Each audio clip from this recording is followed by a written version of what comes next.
আল্লাহ পাক রব্বুল আলামিন যেন সবাইকে পাঁচ ওয়াক্ত নামাজিওয়ালা বানায় দেয়।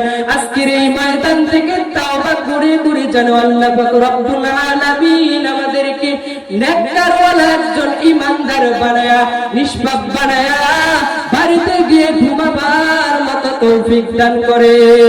সকলেই বলে আল্লাহুম্মা আমিন।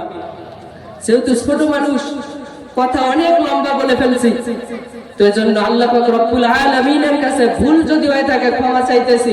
বিশেষ করে যদি কথায় কোনো ভুল ত্রুটি হয়ে থাকে, ভুল হতেই পারে, মানুষ বলতেই ভুল, এমনিতেই মানুষ বলতেই ভুল, এরপরে আবার ছোট মানুষ, ভুল হবে স্বাভাবিক। এজন্য যদি কোনো ভুল কথা বলে থাকি আপনারা সবাই ক্ষমা করে দিবেন।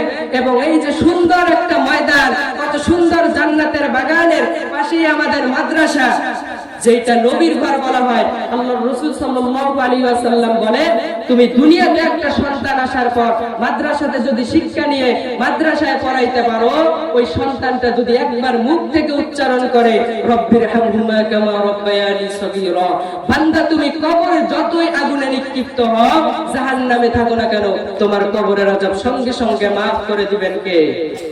আল্লাহ।